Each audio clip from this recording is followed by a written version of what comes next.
السلام عليكم ورحمة الله وبركاته.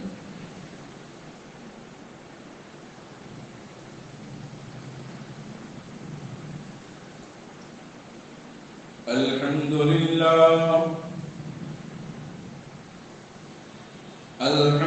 لله نحمده ونستعينه ونستغفره ونؤمن به ونتوكل عليه ونعوذ بالله من شرور أنفسنا ومن سيئات أعمالنا.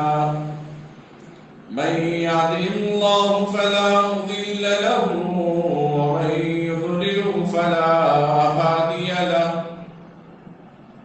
ونشهد أن لا إله إلا الله وحده لا شريك له، ونشهد أن سيدنا وحبيبنا ونبينا ومولانا محمدا عبده ورسوله.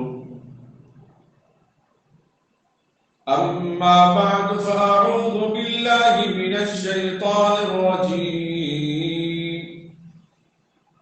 بسم الله الرحمن الرحيم. ولله العزة ولرسوله وللمؤمنين ولكن المنافقين لا يعلمون. وقال الله تبارك وتعالى في القرآن الكريم: قل اللهم مالك الملك تؤتي الملك من تشاء وتنزع الملك ممن تشاء وتعز من تشاء وتذل من تشاء بيدك الخير إنك على كل شيء قدير. أما بعد فقد قال النبي صلى الله عليه وسلم: فقال قائل: يا رسول الله صلى الله عليه وسلم وما الوهن؟ قال: حب الدنيا وكراهية الموت.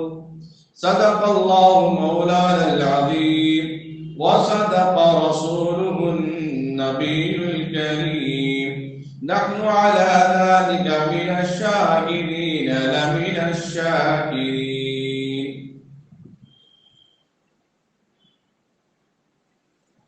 قابل قدر بزرگوں، عزیز نوجوان ساتھیوں، اللہ رب العزت کا بے انتہا فضل اور کرم، اس کا احسان عظیم ہوا۔ اللہ تبارک و تعالیٰ نے مجھے اور آپ کو اس بابرکت مجلس، اس بابرکت محفل میں بیٹھنے، سننے، سمجھنے اور عبادت کا موقع اللہ رب العزت نے فراہم فرمایا ہے۔ یہ اللہ رب العزت کا بہت ہی بڑا فضل اور کرم، اس کا احسان عظیم ہے۔ دنیا کے اندر انسان اپنی عقل، اپنی فراست، اپنی فہم، اپنی سمجھ، اپنی بوجھ، اپنے خیال، اپنے تصور، اپنے ذہن، اپنے گمان، اپنے اندازے سے بہت ساری چیزوں کو پیدا کیا ہے۔ اتنی چیزوں کو پیدا کیا، اتنے سامان کو بنایا، اتنے گولیاں تیار کی، اتنے نئے نام ایجاد کیے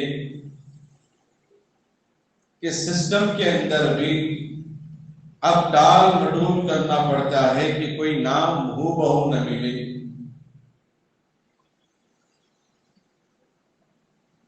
اللہ رب العزت کے جو خزانے ہیں جو ہمیں دکھائی نہیں دیتے، اور ہمارے وہ خزانے ہیں جو دکھائی دیتے ہیں، ہمارے مال و متاع، ساز و سامان، جو حب دنیا سے تعلق رکھنے والی چیزیں ہیں، ان چیزوں کو دیکھ کر ہم متاثر ہوتے ہیں، ان چیزوں کو دیکھ کر ہمارا دل مغلوب ہو جاتا ہے، ان چیزوں کو دیکھ کر ہمارا دل مائل ہو جاتا ہے، ان چیزوں کو دیکھ کر ہم آخرت کو بھلا بیٹھتے ہیں۔ یقیناً دنیا نے ترقی کی، یقیناً دنیا کے اندر بہت ساری چیزیں وجود میں آئی، یقیناً دنیا کے اندر نئے نئے آلات آئے ہیں، لیکن ان کو دیکھ کر متاثر ہونے، ان کو دیکھ کر اپنے دل دے بیٹھنے، ان کو دیکھ کر اپنے آپ کو کمتری اور کہتری محسوس ہونے اور محسوس کرنے کی شریعت نے اجازت نہیں دی۔ دنیا کی جتنی بھی تعریف کریں، دنیا کے اندر جتنی چیزیں ہیں ان سب کی جتنی بھی تعریف کریں، وہ ساری تعریفیں الحمدللہ کے سامنے کچھ نہیں۔ وہ ساری تعریفیں اللہ کی تعریف کے سامنے کچھ نہیں ہیں۔ وہ ساری تمجیدیں اور وہ ساری بڑائیاں، وہ ساری خوبیاں، وہ ساری اچھائیاں جو نظر آ رہی ہیں یا جن کے تذکرے ہو رہے ہیں، وہ لفظ الحمدللہ کے سامنے کچھ بھی نہیں۔ اللہ رب العزت نے مجھے اور آپ کو دنیا کے اندر بھیجا، قیامت تک آنے والے آتے رہیں گے۔ آدم علیہ نبینا علیہ السلام سے لے کر قیامت تک آنے والے انسان آتے رہیں گے۔ ان کی زندگیوں میں کبھی اتار، کبھی چڑھاؤ، کبھی زیر، کبھی زبر، کبھی اونچ نیچ کے مراحل طے ہوتے رہتے ہیں۔ کبھی اونچ نیچ کے مراحل طے کر کے اللہ رب العزت یہ بتانا چاہتے ہیں کہ تمہاری ہمتیں، تمہاری کوششیں، تمہارے ساز و سامان، تمہارے ہتھیار اور تمہارے استعمال شدہ چیزیں، تمہاری محنت کش تنخواہیں، تمہاری مزدوری کے پیسے اور تمہارے محل، تمہاری زندگیاں، تمہارے ڈالر اور تمہارے دینار و درہم، تمہارے اشرفیاں، یہ سب عزت سے ملنے والی نہیں ہے اور عزت ان پیسوں سے ملنے والی نہیں ہے۔ اللہ رب العزت فرماتے ہیں قُلِ اللَّهُمَّ مَالِكَ الْمُلْكِ تُؤْتِي الْمُلْكَ مَن تَشَاءُ وَتَنزِعُ الْمُلْكَ مِمَّن تَشَاءُ وَتُعِزُّ مَن تَشَاءُ وَتُذِلُّ مَن تَشَاءُ بِيَدِكَ الْخَيْرُ إِنَّكَ عَلَى كُلِّ شَيْءٍ قَدِيرٌ۔ اللہ رب العزت بیان فرماتے ہیں تم دنیا کے چیزوں کو، اس کے بنانے والوں کو دیکھ کر متاثر ہوتے ہو، فلموں ڈراموں کو دیکھ کر متاثر ہوتے ہو، فلموں میں کام کرنے والوں کو دیکھ کر بھیڑ جمع ہو جاتی ہے، اور میڈیا میں کام کرنے والوں کو دیکھ کر بھیڑ جمع ہو جاتی ہے۔ ہم سب واٹس ایپ استعمال کرتے ہیں، اور بتا دیا جائے کہ واٹس ایپ کا بانی آج شہر حیدرآباد میں آنے والا ہے، ٹیلی گرام کا بانی جو پروڈیوسر ہے، بنانے والا ہے، وہ آج حیدرآباد کے فلاں علاقے میں چمپا پیٹ میں آنے والا ہے۔ اگر بتا دیا جائے فیس بک ایجاد کرنے والا بعد نماز جمعہ چمپا پیٹ محمدیہ مسجد کے سامنے ملاقات کرنے کے لیے آ رہا ہے، اگر بتا دیا جائے فلاں پارٹی کے ممبر اور فلاں پارٹی کے بڑے لیڈر ہم سے ملاقات کرنے کے لیے آ رہے ہیں، بس پھر کیا ہوتا ہے؟ واٹس ایپ سے ہم متاثر ہیں، فیس بک سے متاثر ہیں، انسٹاگرام سے متاثر ہیں، ٹیلی گرام سے متاثر ہیں، نہ جانے کتنے ایپس ہیں، ان چیزوں سے متاثر ہیں۔ اس لیے اس کا بنانے والا اگر کوئی آتا ہے تو ہم اپنی ساری چیزوں کو بھلا دیتے ہیں، اس سے ملنے، اس کو دیکھنے، اس سے ملاقات کا اشتیاق بیدار ہو جاتا ہے۔ شوق ملاقات پر ہمارے اندر طرف پیدا ہو جاتی ہے. ارے واہ یہ آدمی ہے جو فلاں پارٹی کا بانی ہے، ارے واہ یہ آدمی ہے جو واٹس ایپ کا بنانے والا ہے، فلاں یہ ہے اس کا یہ بنانے والا ہے. کسی ملک کا کوئی وزیر اعظم، کسی ملک کا کوئی پریزیڈنٹ اگر ہندوستان آئے، دیکھ کر ہم متاثر ہوتے ہیں، اچھا اس ملک کا نظام چلانے والا یہ ہے، اس ملک کا صدر یہ ہے، اس ملک کا گورنر ہے، اس ملک کا وزیر اعظم ہے. ہم دیکھ کر متاثر ہو جاتے ہیں. اتنی دور کیوں، کسی علاقے کی گاؤں کی کھیتی باڑی کے سامان بھی اگر شہر میں آ جائے تو یہ تو گاؤں کی چیزیں ہیں بھائی، یہ تو دیسی ترکاری ہے، یہ تو وہ چاول ہے جس میں پالش کم ہے جو انسان کے لیے فائدے مند ہے. اگر شہد بھی آ جائے تو بولتے بھائی یہ تو وہ شہد ہے جو کمپنی کی طرف سے نہیں آیا، سیدھا طرف سے ہمارے پاس آیا. ہم ان چیزوں کو دیکھ کر متاثر ہو جاتے ہیں. اللہ رب العزت نے کیا فرمایا؟ الحمدللہ رب العالمین، سب تعریف اس کے لیے ہے جو رب ہے سارے عالموں کا، جو رب ہے سارے عالم کا، ساری کائنات کا، ساری دنیا کا، ساری مخلوقات کا، سارے چرند اور پرند اور حیوانات کا، ان سب چیزوں کا پالنہار، ان سب چیزوں کا پیدا کرنے والا، ان سب چیزوں کا خالق پیدا کرنے والا، ان سب چیزوں کا رب پالنے والا، ان سب چیزوں پر نظر ڈالنے والا، ان سب چیزوں کو پیدا کرنے والا، سب کو موت دینے والا وہ ذات اکیلی ہے. اور اللہ کیا فرماتے ہیں؟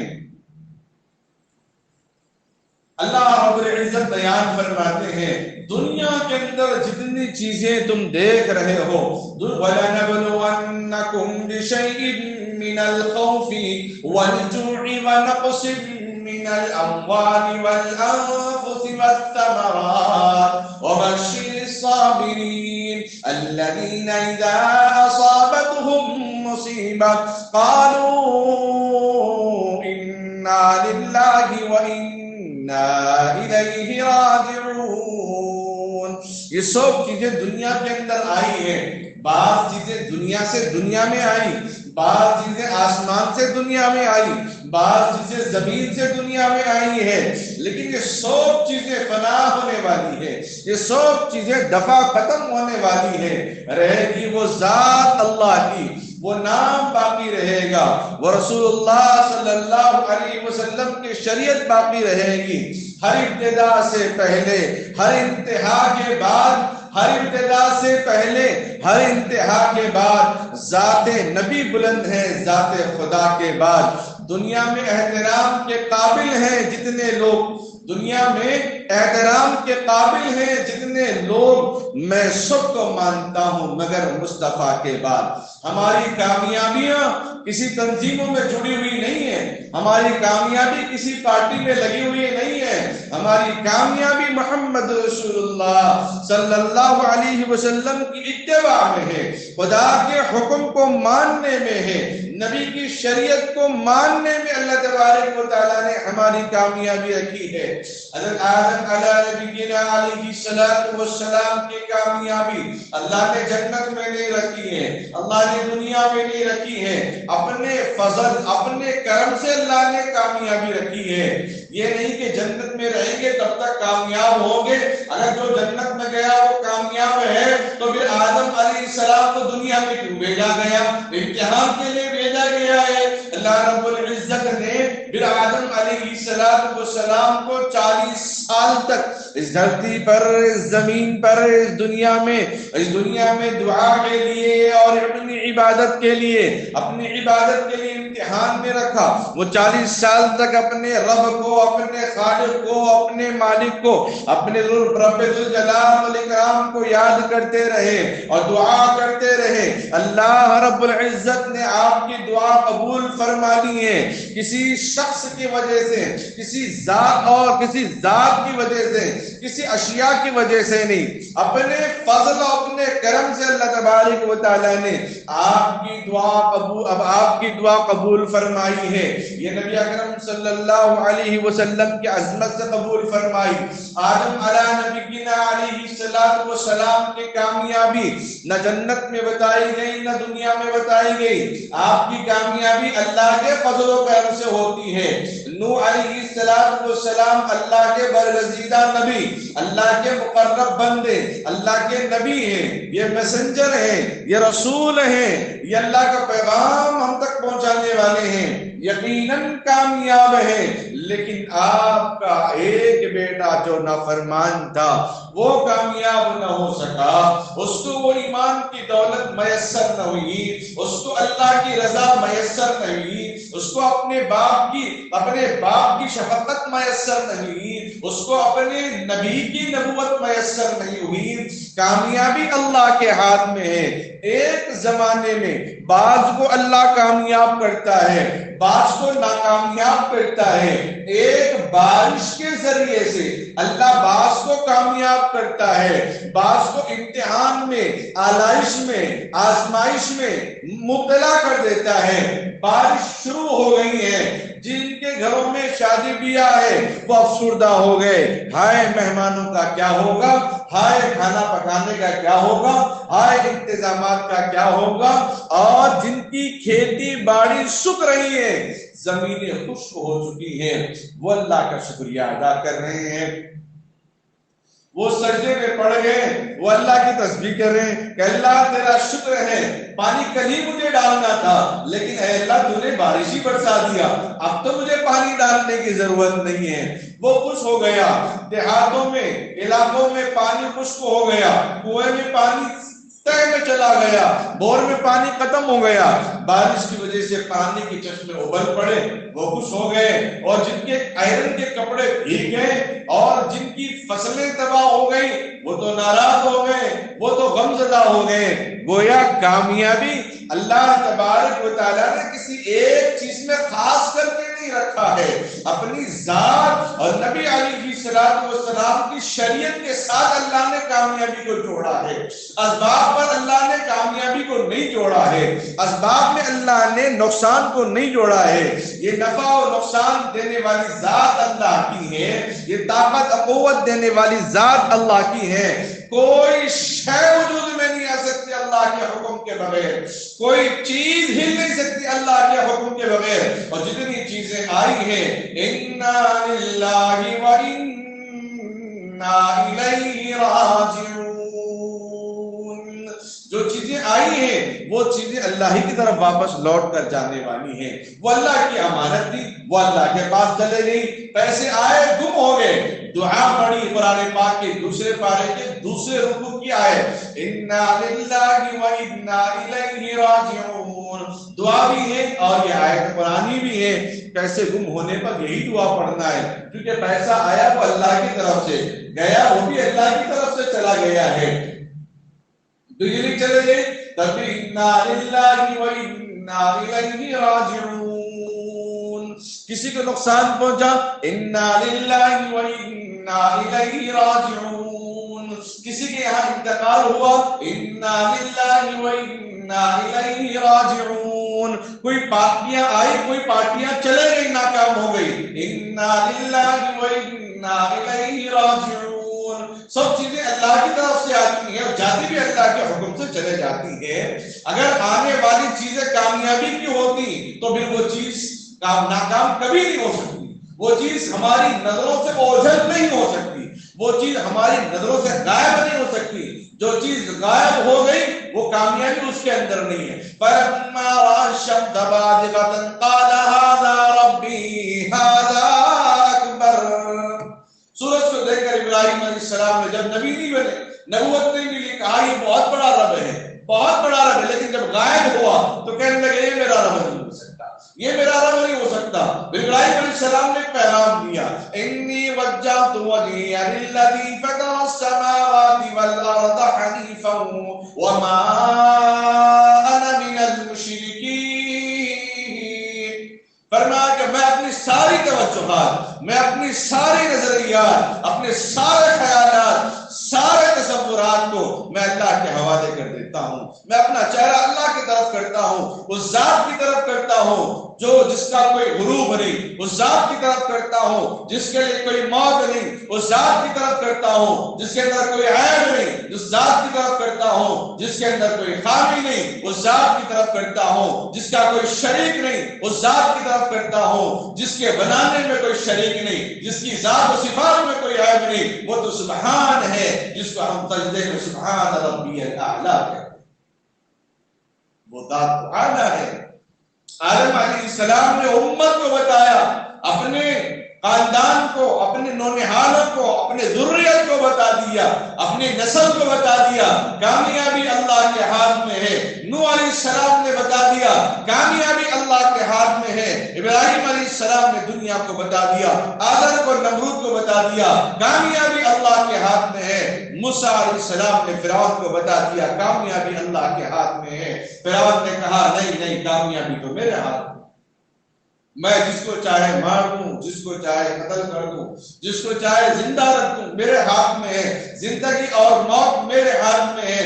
موسیٰ علیہ السلام کی چکر میں فرعون نے 70,000 بچوں کا قتل تو کر دیا۔ جب موسیٰ علیہ السلام کو اللہ بچانے پر آ گیا تو خود موسیٰ علیہ السلام کو فرعون کے دربار میں پرورش کر کے وہیں پہ نشو و نما کر کے اللہ نے پرورش کر کے بتا دیا مارنے والی ذات سے بڑی بچانے والی ذات اللہ کی ہے۔ اگر کوئی چھرا ہے، کوئی چھری ہے، اس کے اندر مارنے کی صفت نہیں ہے، اس کے اندر مارنے کی طاقت اللہ جب تک نہیں دیں گے تب تک اس کا حکم نہیں ہوگا۔ اگر حکم نہیں ہونے پر بھی چھری کٹنے والی ہوتی تو دمبا نہیں کرتا، وہ اسماعیل علیہ السلام کا گلا کٹ جاتا، لیکن نہیں کٹا۔ پانی اس وقت تک انسان کو نہیں ڈبا سکتا جب تک اللہ کا حکم نہ ہو۔ اگر حکم کے بغیر پانی ڈبانے کی طاقت رکھتا ہے تو پھر کبھی موسیٰ علیہ السلام کو پانی بچا نہ سکتا، لیکن اللہ کا حکم تھا کہ موسیٰ علیہ السلام کو صحیح سلامت فرعون کے محل تک پہنچا دے تو پہنچا دیا۔ کامیابی اور ناکام پانی کے اندر بھی نہیں تھا، کامیابی اور ناکامی چھری کے اندر بھی نہیں تھا، کامیابی اور ناکامی وہ آگ میں بھی نہیں تھا جس آگ میں ابراہیم علیہ السلام کو ڈالا گیا ہے۔ قُلْنَا يَا نَارُ كُونِي بَرْدًا وَسَلَامًا عَلَىٰ إِبْرَاهِيمَ، اے آگ ابراہیم علیہ السلام پر گل گلزار بن جا، ایئر کنڈیشن بن جا، باعث ٹھنڈک بن جا، باعث سلامت بن جا۔ اتنا ٹھنڈک بھی نہیں کہ برف بنا دے، اتنا گرم بھی نہیں کہ اس کو تو جلا دے۔ اللہ نے بتا دیا یہ دنیا ساری میری محتاج ہے، میرے حکم کے بغیر درخت کا پتا بھی ہل نہیں سکتا، میرے اشارے کے بغیر انسان سانس بھی نہیں لے سکتا۔ اللہ نے بتا دیا ہے۔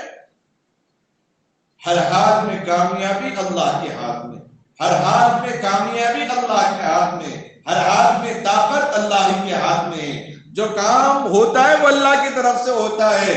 دنیا ادھر سے ادھر ہو جائے لیکن مسلمان کا ایمان ڈگمگاتا نہیں، دنیا ادھر کی ادھر ہو جائے، حکومت ادھر سے ادھر ہو جائے، کلمہ ایمان لا الہ الا اللہ بدلنے والا نہیں، اقامتیں بدلنے والی نہیں، شریعت بدلنے والا نہیں، شریعت بدلنے والی نہیں ہے، نہ قرآن بدلنے والا ہے، نہ نبی علیہ السلام کی سنتیں بدلنے والی ہیں۔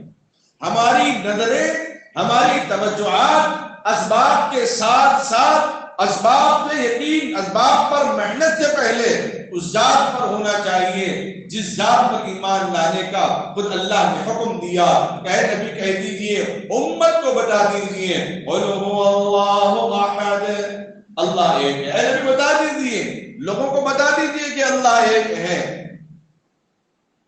اللہ رب العزت نے نبی اکرم صلی اللہ علیہ وسلم کو دنیا میں مبعوث کر کے امت کو یہ تعلیم دی، امت کو یہ بتا دیا، امت کو یہ سمجھا دیا کہ کامیابی ہر حال میں امت کی اللہ کے ہاتھ میں ہے۔ یہ لگام، یہ رسی، اس لیے کہا وَاعْتَصِمُوا بِحَبْلِ اللَّهِ جَمِيعًا وَلَا تَفَرَّقُوا۔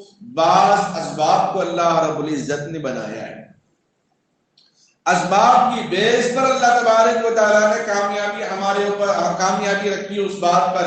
فرمایا اگر تم اللہ کی رسی کو مضبوطی سے تھام لو، اللہ کی رسی کو مضبوطی سے پکڑو، وَاعْتَصِمُوا بِحَبْلِ اللَّهِ جَمِيعًا وَلَا تَفَرَّقُوا، آپس میں اختلاف نہ کرو، آپس میں نفرتیں نہ پھیلاؤ، تو پھر تمہاری کامیابی تمہارے قدموں میں۔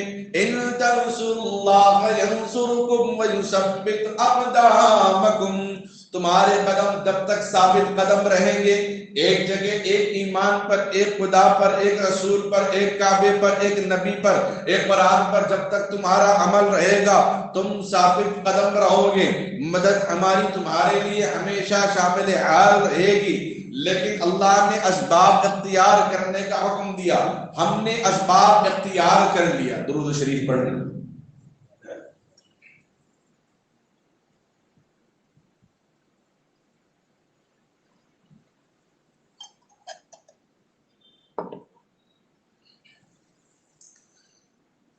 اللہم صلی علی محمد وعلی آلہ واصحابہ اجمعین۔ کامیابی اللہ نے اپنے ایمان، اپنے یقین، اپنے عمل کے ساتھ اسباب میں اللہ تبارک و تعالی نے رکھا ہے۔ پہلا سبب بیان کیا کہ آپس میں اختلاف نہ کرو، دوسرا سبب بیان کیا متحد رہو، متحد رہو، اتفاق سے رہو، ٹکڑوں میں تقسیم نہ ہو جاؤ۔ پھر آگے اللہ رب العزت نے بیان فرمایا یا ایھا الذین آمنوا استعینوا بالصبر والصلاۃ ان اللہ مع الصابرین۔ ایمان والو، صبر اور کامیابی تمہیں نماز سے حاصل ہو سکتی ہے۔ یہ ووٹ ایک بہانہ تھا، ایک نظام کو چلانے کے لیے، ایک اصول کو بنانے کے لیے، ایک سسٹم کو چلانے کے لیے، لیکن اصل کامیابی اللہ نے کہا آپسی اتحاد میں ہے، اصل کامیابی نماز کے پڑھنے میں ہے، اصل کامیابی صبر کے کرنے میں ہے، اصل کامیابی بڑوں کی اطاعت میں ہے، اصل کامیابی نبی کی نبوت پر عمل کرنے پر ہے، اصل کامیابی نبی کی شریعت پر ہے۔ مسلمانوں کو اس سے کوئی سروکار نہیں ہونا چاہیے، مسلمانوں کے اس بات پر کوئی غم نہیں ہونا چاہیے۔ طاقت کسی فرعون کے ہاتھ میں چلے جائے، طاقت کسی ابو جہل کے ہاتھ میں چلے جائے، طاقت کسی نمرود کے ہاتھ میں چلے جائے، لیکن انبیاء نے ہمیشہ ثابت قدم رہنے کا حکم دیا ہے، انبیاء نے ہمیشہ ثابت قدم سے کام لینے کا حکم دے دیا ہے۔ کیونکہ ہمارے اس علاقے کے اندر، دیگر ریاستوں کے اندر لوگ کشمکش میں مبتلا ہیں، کیا ہونے والا ہے، یہ پارٹی کامیاب ہوگی یا وہ پارٹی کامیاب ہوگی، یہ تنظیم کامیاب ہوگی یا وہ تنظیم کامیاب ہوگی، اگر پھر یہی کامیاب ہوا تو کیا ہوگا، لائٹ لے گا، اگر وہ کامیاب ہوا تو کیا ہمارے پورے کام کرے گا یا نہیں کرے گا۔ تو ہماری امیدیں ہمارے ارمان پارٹیوں سے وابستہ ہو گئی۔ اللہ نے اس سے منع فرمایا سَيَقُولُ السُّفَهَاءُ مِنَ النَّاسِ مَا وَلَّاهُمْ عَنْ قِبْلَتِهِمُ الَّتِي كَانُوا عَلَيْهَا قُلْ لِلَّهِ الْمَشْرِقُ وَالْمَغْرِبُ۔ قبلہ مسجد کعبے کے بعد مسجد اقصی کی طرف ہوا۔ 16-17 مہینے مسجد نبوی میں آقا مدنی سرور کونین صلی اللہ علیہ وسلم مسجد اقصی کی طرف چہرہ کر کے نماز پڑھ رہے ہیں۔ پھر 16-17 مہینے کے بعد حکم ہوا کہ آپ اپنا چہرہ مکہ المکرمہ کی طرف کر دیں۔ آپ نے بھی اپنا چہرہ مکہ المکرمہ کی طرف کیا۔ یہودیوں نے سوال کیا، یہ پرانی نسل ہے یہودیوں کی، اس واقعے کے ذریعے سے اللہ تبارک و تعالیٰ جب کوئی کام کرتے ہیں، دشمن اگر کوئی تدبیر نکال کے مسلمان کو نقصان پہنچانے کی کوشش کرتا ہے، اس کوشش میں اللہ اس کی ایسی ناکامی کرتے ہیں، ایسی ناکامی کرتے ہیں کہ دشمن اوندہ پڑ جاتا ہے، دشمن اوندہ پڑ جاتا ہے۔ اور فلسطین کے اندر جو ظلم و زیادتی ہوئی، اس سے مسلمان ایک نہیں ہو رہے، بلکہ غیر مسلم بھی مسلمان کی تائید میں کھڑا ہے۔ وہ بھی فلسطین کو پڑھتے پڑھتے قرآن پڑھنا شروع کر دیا۔ کئی واقعات ایسے آئے جو فلسطین کے حالات کو دیکھ کر لوگوں نے اسلام قبول کر لیا. ان کو نہیں معلوم تھا مسلمان کیا ہے، ان کو نہیں معلوم تھا مسجد اقصی کیا ہے، ان کو نہیں معلوم تھا سلیمان علیہ السلام کے بارے میں. کیونکہ مسلمان ہی کو نہیں معلوم ہمارے نبی کی عمر کیا ہے.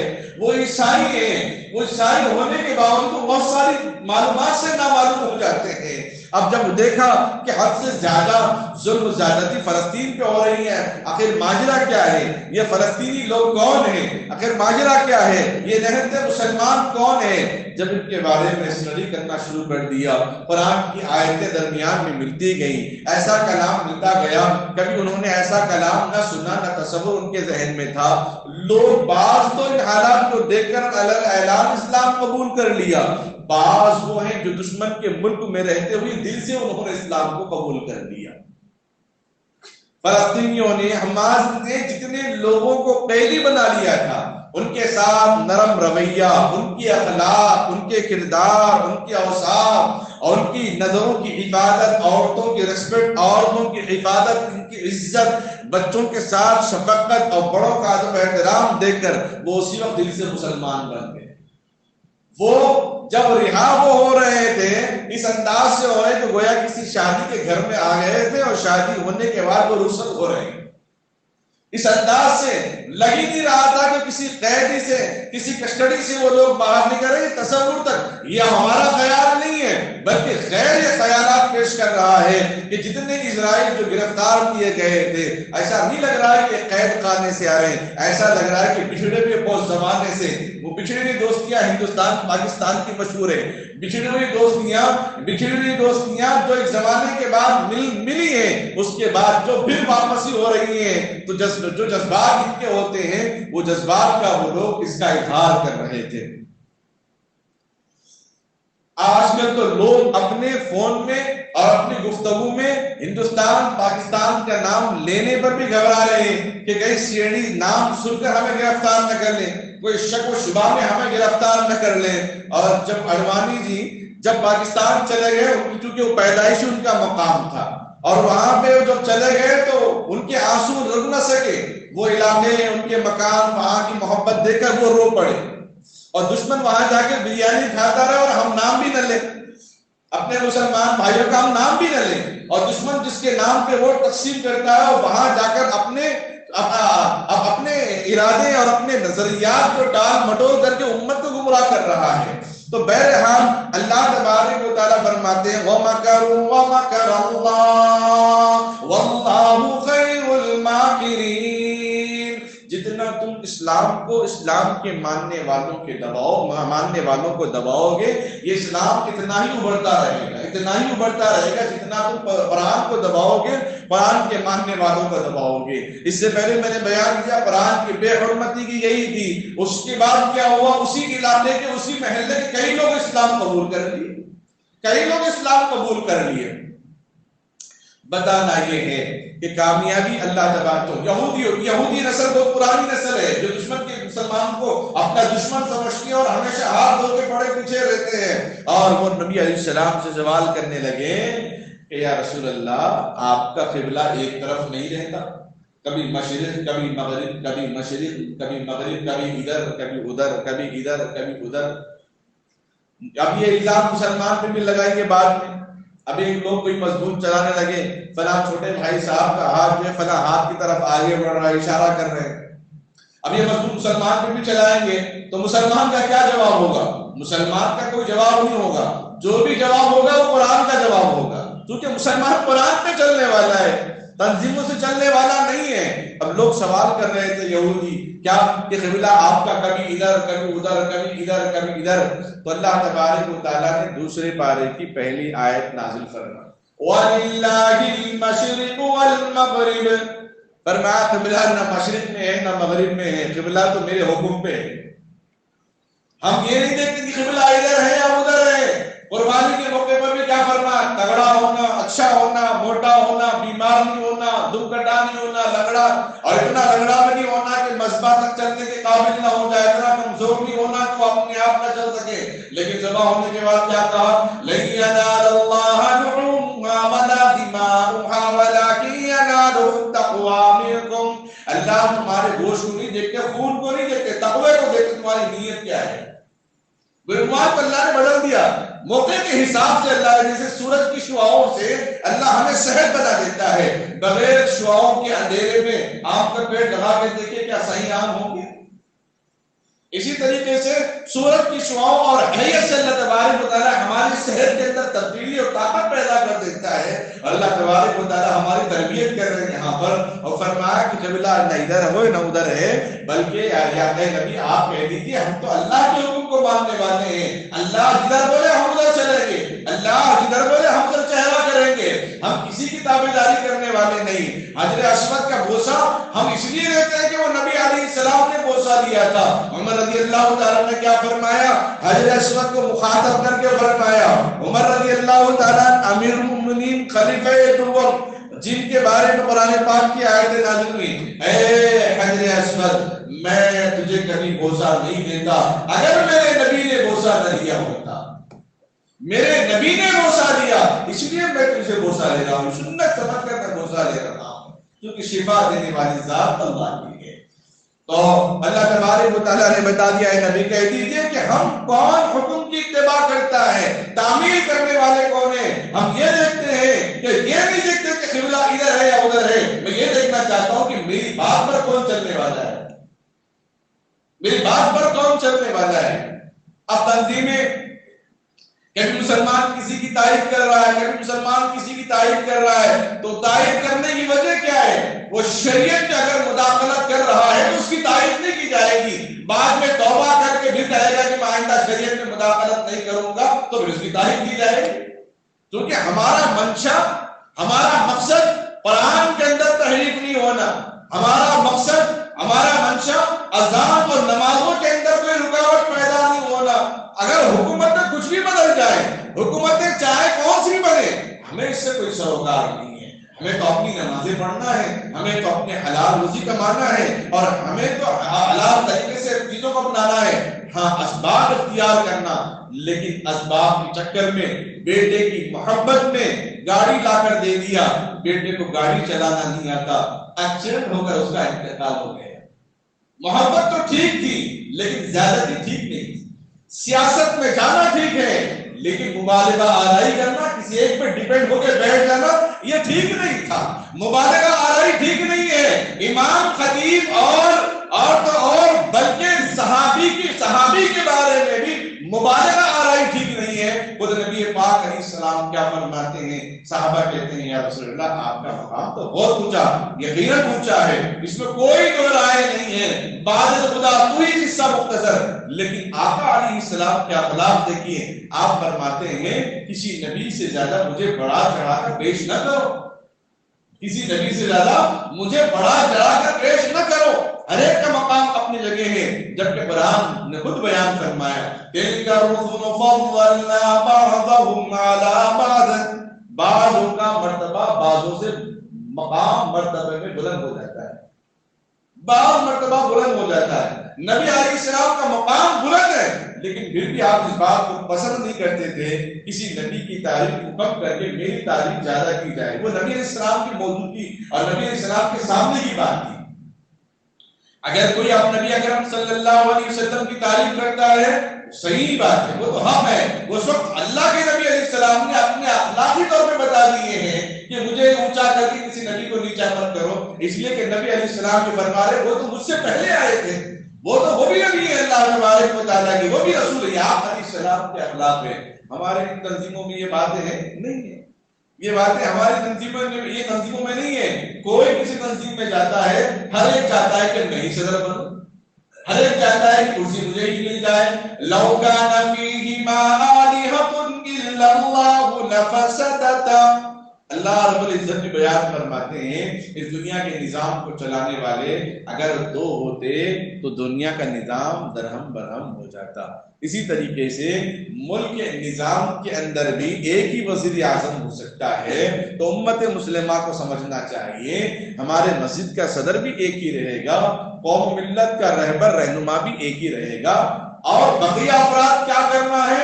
اعمال بالجوارح، درخت تو ایک ہیں لیکن ٹہنیاں اور شاخیں بہت زیادہ ہیں، جس کی وجہ سے پھل اور پھول بہت زیادہ نکل رہے ہیں، پھر وہ درخت سائے کا بھی قابل رہے گا، پھلدار بھی بنے گا، رسدار بھی بنے گا، خوشبودار بھی بنے گا۔